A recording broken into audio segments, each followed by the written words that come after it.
Шановні колеги, будемо Esteemed colleagues, we continue our working day. Colonel Andriy Lysenko, Ministry of Defense of Ukraine spokesperson on ATO-related issues. Good afternoon, esteemed colleagues.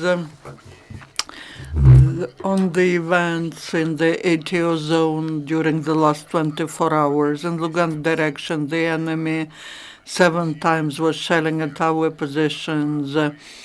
The military actions were carried out in Stanично-Lugansk and Popasnyansky district in Trechizbinka and Darihova. The longest shelling was in Stanitsa-Luganska.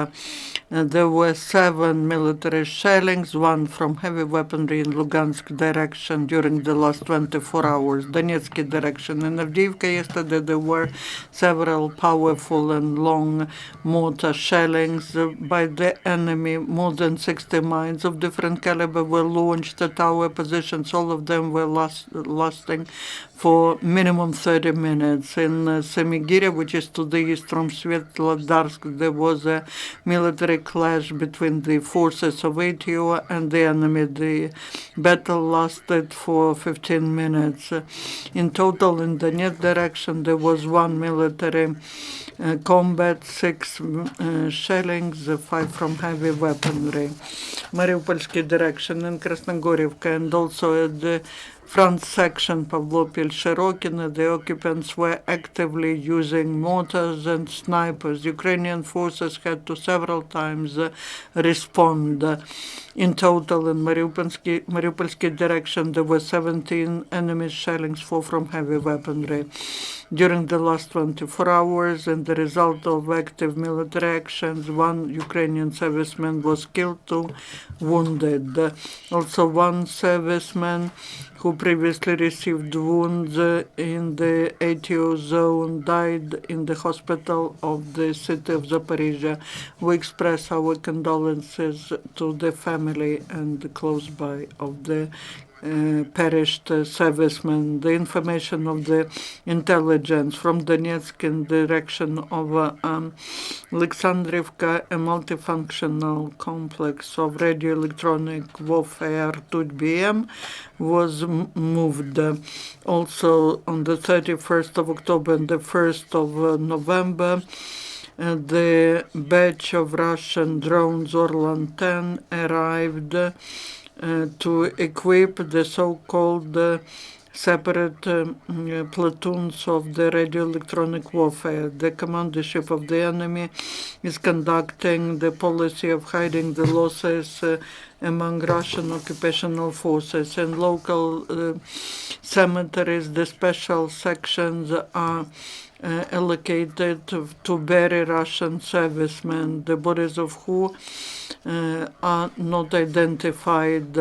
As of the 1st of November 2016, in Mospine, a separate section of the local cemetery, there were about 100 nameless bearings.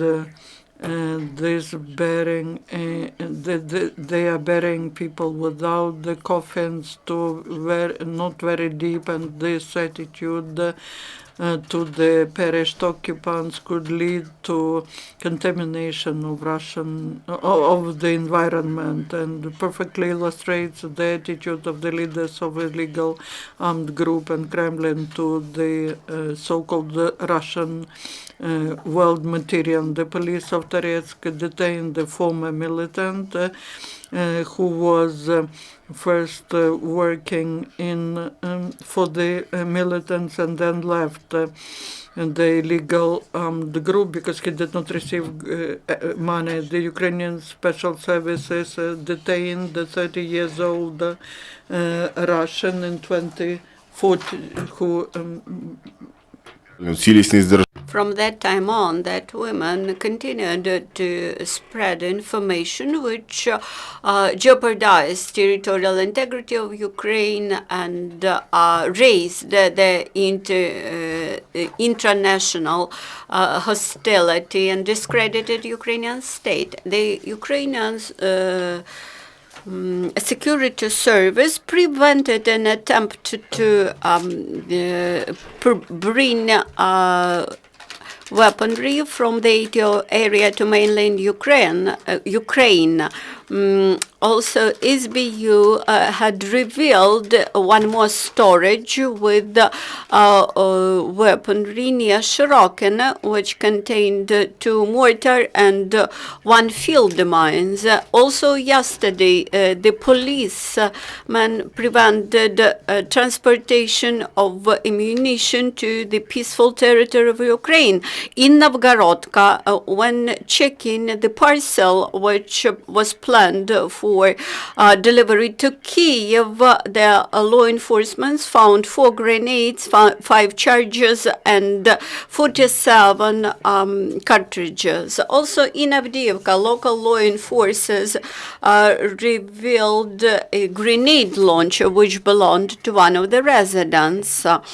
Yesterday in Kharkiv, the 2-day field exercise between the trainees of the National Guards Academy started.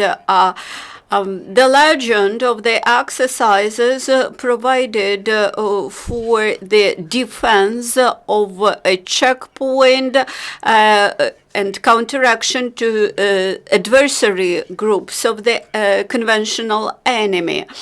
Also, the National Guard servicemen handled to Popasna residents in Lugansk region the humanitarian assistance from European Union.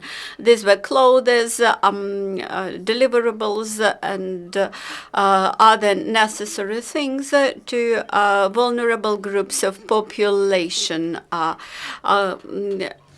On the event of the Day of Missile Forces and Artillery, the President of Ukraine awarded 102 servicemen, participants of the ATO operation. Among them are Alexander Kirichenko, which participated in ATO between June and December 2014. He organized the artillery support of Ukrainian forces near Shishkova, close to Lugansk. Due to the strong support of the artillery, mortar crews of the enemies were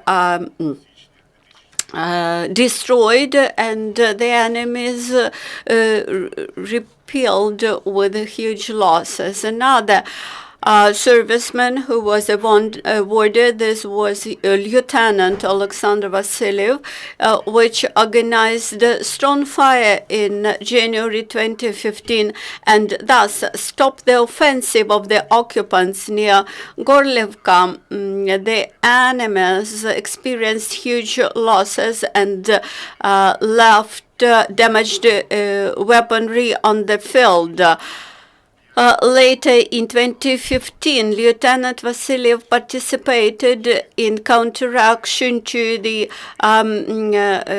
enemy's subversive group, and he contributed to the destroy of 4 mortar crews, 5 hail installations, 9 AIVs, 6 2 self-propelled artillery systems, etc. The question, could you please specify where our servicemen were wounded near Shorokin and near Avdiivka in result of the enemy's shelling? Thank you very much for information. The briefing is over. Dear colleagues, the next event will be at 1 p.m. sharp.